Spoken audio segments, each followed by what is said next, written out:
그 한마디에 다 무너졌다. 막말 논란으로 구설에 올랐던 개그맨 장동민 씨, 이번에는 고소를 또 당했습니다. 장동민 씨를 고소한 사람, 바로 삼풍백화점의 붕괴 사고 때 마지막 생존자였던 A씨인데요. 자, 어떤 이야기인지 황순욱 차장하고 자세히 또 풀어보겠습니다.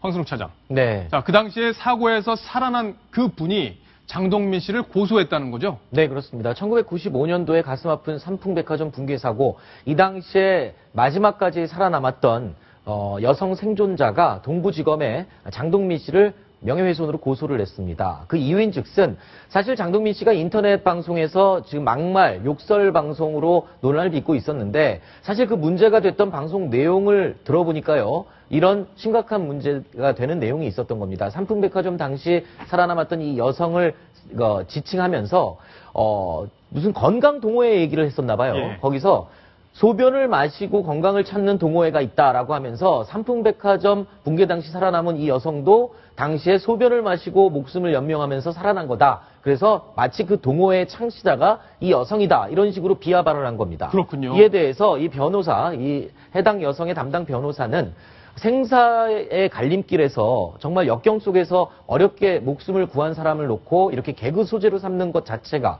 적절하지 못하고 굉장히 정말 모욕스러움을 줬다라면서 이제 명예훼손의 이유를 밝혔습니다. 예. 자, 일단 그러면 장동민 씨가 실제로 어떤 발언을 했는지 그 얘기를 들어봐야겠습니다. 목소리를 한번 들어보시겠습니다. 그 오줌 먹는 사람들이 동호회가 있어. 그 영양분이 흡수가 안 되고 한 90% 정도가 빠져나간대. 그래. 그래가지고 다시 그 물을 마셔가지고 흡수를 다시 하는 거야. 그래가지고 옛날에 삼풍백화점 무너졌을 때 뭐 21일 만에 구출된 여자, 이 여자가 다 오줌 먹고 살았잖아. 그래, 그 여자가 창시자야, 창시자. 동호회 회장이야? 그래. 아, 저런 얘기를 하면서 웃고 하는 걸 보니까 조금 마음이 좀 답답합니다. 그렇죠. 사실 우리가 극우 성향의 인터넷 사이트 일베 예. 사이트의 사람들을 지칭하면서 이야기를 할 때 저런 부분들, 세월호 참사 피해자들을 우스갯소리로 삼는다든가, 고 노무현 전 대통령을 우스갯소리로 삼는다든가, 이렇게 하면서 굉장히 부적절하다고 지적을 하지 않습니까? 그렇죠. 그런데 지금 장동민 씨의 저런 과거 발언들, 저런 것들을 보면 일베와 뭐 다를 게 뭐 있나, 이런 생각을 할 수밖에 없거든요. 남의 고통이나 어떤 심정은 전혀 고려하지 않고 웃기기만 하면 된다. 그들 나름대로의 어떤 웃음의 코드만 맞으면 된다라는 식의 발언인 걸로 보이고요. 비판받아 마땅한 일인 것 같습니다. 그리고 이에 대해서 지금 방금 들어온 메모인데요. 오늘 오후에 이 해당 변호사 사무실에 장동민 씨가 직접 찾아가서 사과 편지를 손편지로 직접 쓴 편지를 전달을 했다고 합니다. 근데 그 변호사가 부재 중이어서 직접 만나지는 못하고 편지만 전달하고 왔다는데요. 지금 인기 최고를 누리고 있던 개그맨의 위치에서 과거 이런 발언들 때문에 지금 현재 문제가 되고 있다. 장동민 씨 혹시라도 뭐 억울하게 생각한다거나 이럴 수도 있는데요. 네. 제가 볼 때는요. 저건 억울하게 생각할 부분이 아니라 본인이 그런 공인으로서 또는 인기 개그맨으로서 사랑을 누리려고자 한다면 이런 말과 행동들 반드시 좀 조심해야 되지 않나, 이런 생각이 듭니다. 자, 과거에 또 여성을 비하하는 발언으로 또 논란이 돼서 네. 프로그램에서 하차하는 일까지 벌어지곤 했는데, 과거에도 또 어떤 이야기를 했는지 직접 들어보시겠습니다. 그러니까 여자들이 멍청한 게, 왜? 난 너한테 거짓말하기 싫다니까? 그래, 난 너한테 다 말할 거야. 맞아. 그런 적 그러면 있어. 맞다! 맞다! 맞아, 여자들은 멍청해서 이게 남자한테 안 돼, 머리가. 완전 비하야. 아니야, 진짜로 멍청해. 멍청해.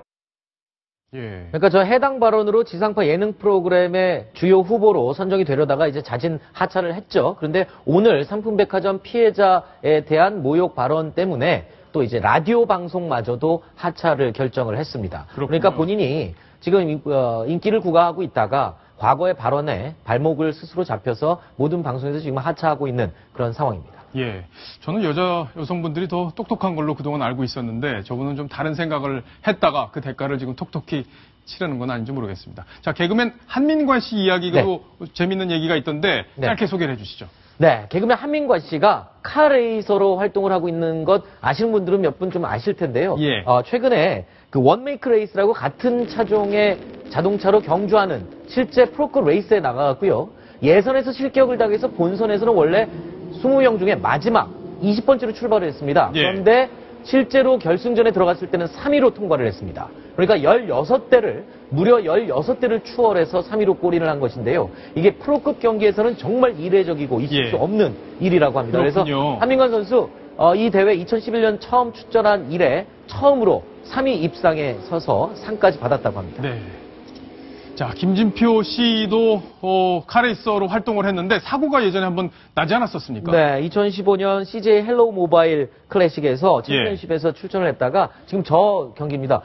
지금 저 안에 지금 차 김진표 안에 씨가 타고 있는 거죠? 가수겸 방송인 김진표 씨가 타고 있었는데요. 예. 저게요, 시속 300km까지 달리는 차량인데 직선주로 해서 속도를 줄였어야 되는데 그러지 네. 못하고 앞에 차를 받고 그렇게 굴러서 펜스를 부딪히고 나서야 예. 차가 멈췄습니다. 다행히도 경상만 입고 말았는데요. 차량 안에 안전 프레임이 다 장치가 돼 있어서 크게 다치지는 않았다고 합니다. 예. 자, 연예계 소식까지 정리를 해봤고요. 또 마지막 소식이 기다리고 있습니다. 마지막 소식 순위 먼저 확인합니다.